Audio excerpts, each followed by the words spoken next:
हाँ, उन्हें हिंदी आती है तब भी बंगाली में बंगाली बोलते हैं, वही नहीं मना कर देते हैं कि नहीं आती हमें। अब ट्राम वहां पे 2.5 या 3 किलोमीटर के एरिया में चल रहा है। उनको नाराजगी यह है कि इन्होंने ट्राम बंद करा दिया ममता ने, और वो चाहते हैं कि इसको और अच्छे तरीके से हमको ले आना चाहिए, चूंकि ये माने ऐतिहासिक धरोहर चीज है जो भारत में कहीं नहीं चलता है और यहाँ बस के रूप में हम यूटिलाइज करते थे।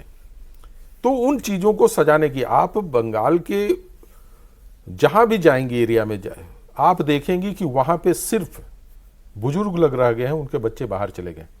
और बच्चे को दुख ये है कि हम अपने माँ बाप के पास नहीं आ पा रहे। बंगाल एक ऐसा स्टेट है जहां पे महिलाओं को पुरुषों से ज्यादा सम्मान मिलता है, और आज से नहीं, हमेशा से ही मिलता मिलता है। और इसमें भी कोई दो राय नहीं है कि टीएमसी का रिप्रेजेंटेशन जो है महिलाओं का रेशो में, वो आगे है, आगे रहे। तो यहाँ पर ये सारी चीजें इस बार बदलते हुए दिख रही हैं, और जब दिखती हैं तो लगता है कि नहीं ये कुछ है। पिछली बार हम लोग जब चुनाव में जाते थे, पार्लियामेंट के इलेक्शन के समय, चाहे उस असेंबली इलेक्शन के समय पे गए, तो जितने भी पत्रकार भी थे उनका यही कहना था कि ममता को हराना इतना आसान नहीं है, वो अंतिम समय पे कुछ कर लेंगे। आज वही पत्रकार बोलते हैं कि इनको कोई मौका नहीं मिल रहा है अपने नैरेटिव को सेट करने के लिए, और ये एक हताशा की तरह से अपनी रैली को कर रही है, परेशानी है। यहां तक वो लोग कह रहे कि भवानीपुर में फंस चुकी है। हाँ, लेकिन पर सर उसका फंसने का एक और वजह भी है, जो एसआईआर के वोट जो कट रहे हैं, कई सीटों के जो जीत हार का मार्जिन था उससे ज्यादा तो वोट कट गए हैं सर। वोट कटना। दूसरा मैं एक बात, पिछले जो आपने संगठन की बात की थी, ममता के साथ संगठन है, लेकिन साथ में एक दूसरा पहलू है जो मुझे अभी ध्यान है, कई पहले भी कुछ लोगों से मेरी बात भी हुई थी, तो कई लोग जो उनके वर्कर हैं पार्टी के नाम पर, वो लगभग अपराधी तत्व की तरह हो गए।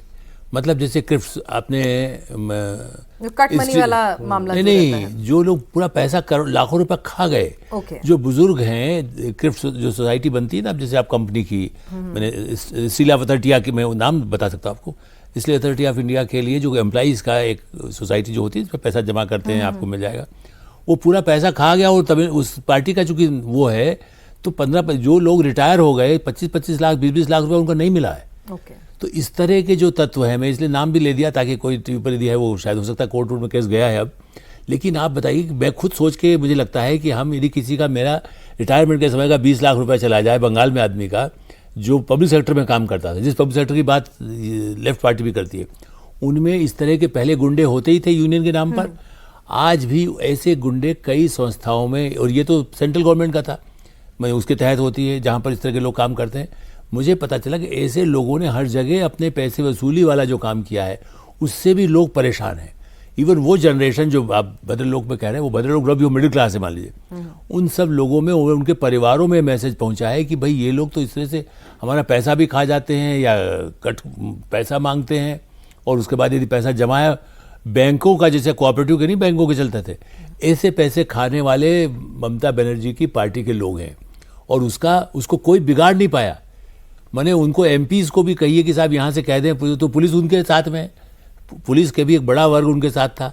इसलिए अपराधी जो उनके वर्कर हैं, उसका निगेटिव असर इस चुनाव में जरूर दिखेगा। लेकिन ये सारे फैक्टर्स तो पिछली बार भी थे ना, ऐसा तो नहीं है? नहीं, पहले नहीं था। जो लोकल बॉडी का उसमें क्या चेंज हो गया? ये एक आदमी सोचेगा ना, भाई ठीक है, एंटी इनकम्बेंसी पहले भी था, ममता उनके साथियों पे करप्शन के आरोप पहले भी लगे थे, बंगाल की डेवलपमेंट पहले से भी एक मेजर इशू रहा है, लेकिन एक दूसरा दिख रहा है जो हमको सुरक्षा देगा। देखिए पहले क्या था कि लगता था कि साथ इन्हीं के बीच रहना है, भाई मुझे मालूम मैं बाहर जा ही नहीं सकूंगा, मुझे यही आदमी ले जाएगा तो मैं कहूंगा ना भाई बोलूंगा नहीं।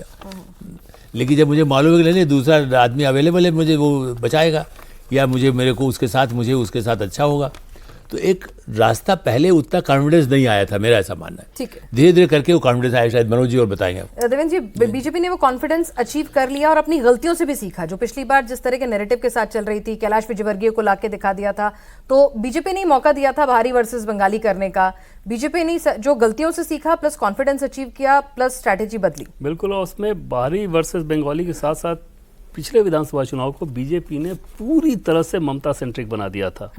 और उसमें जो महिला वोटर्स की बात जो हम लोग कर रहे हैं कि लगभग 10 से 15% का जो गैप था बीजेपी और टीएमसी के बीच, उसमें इसमें बड़ा योगदान था। कि आपको ध्यान हो कि किस प्रकार से ममता बनर्जी को चोट लगी, चोट कितनी लगी, ज्यादा लगी अलग बात है, व्हीलचेयर पे आके और जिस प्रकार से पूरे इलेक्शन को घुमाया। और जब ममता बनर्जी कुछ बोलती थी, तो अगर कैलाश विजयवर्गीय जी जैसे नेता, उनका रिएक्शन आ रहा है, जो कि मध्य प्रदेश के रहने वाले नेता हैं, वो कई बार गोगस वगैरह लगा के बोलते थे अपने बंगाली अंदाज जानते में। नहीं है। बंगाली जानते नहीं, तो वहाँ पे बड़ा आसान से ग्राउंड पे ये बंगाली वर्सेस भारी और ममता दी पे अटैक हो रहा है, और दूसरी तरफ उनकी अपनी वेलफेयर स्कीम से अपना एक ऑर्डिनेंस उन्होंने क्रिएट कर ही लिया था। ममता बनर्जी की आज भी ये ताकत है कि महिला वोटर्स के मामले में बीजेपी की चिंता ये रहेगी कि गैप को वो 3 से 5% से ज़्यादा ना होने दे साउथ बंगाल में।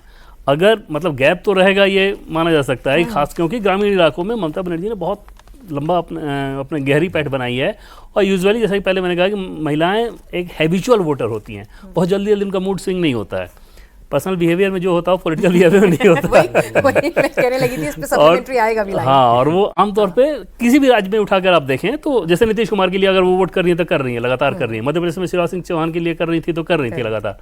तो उस चीज़ को बहुत ज़रूरी है बीजेपी के लिहाज से गैप कम करे, और साउथ बंगाल तय करेगा कि जीतेगा कौन, नॉर्थ बंगाल तय करेगा कि मार्जिन कैसा रहेगा, और जंगल महल का इलाका तय करेगा कि मेजॉरिटी किसकी आएगी या कितनी बड़ी आएगी। तो उस फोकस से ही अगर आप समझें तो बंगाल का इलेक्शन इस बार का वो होता नजर आ रहा है, और पूरी कोशिश है बीजेपी की कि इशूज़ के इर्द गिर्द, जैसे स्मृति ईरानी को अगर आप देखें इस बार बंगाल के कैंपेन में, तो बीजेपी की तरफ से सबसे ज़्यादा क्राउड पुलर स्मृति ईरानी इस रूप में नजर आ रही हैं कि उस भाषा में वो बात कर रही हैं। ममता बनर्जी का तेवर, उनके अंदाज, उनकी आक्रामकता और लैंग्वेज बंगाली धारा प्रभाव बोलती हैं, पॉलिटिकली खूब साउंड। तो ज़्यादातर अगर आप देखें कि उनके लीग के जितने नेता हैं उसमें लोगों को बहुत खींच रही हैं, क्योंकि बंगाली को ये लग रहा है कि हमारी हैं, हमारी तरह बात कर रही हैं, और इलेक्शन को बीजेपी उसी के इर्द गिर्द घूमने रखने की कोशिश कर रही है।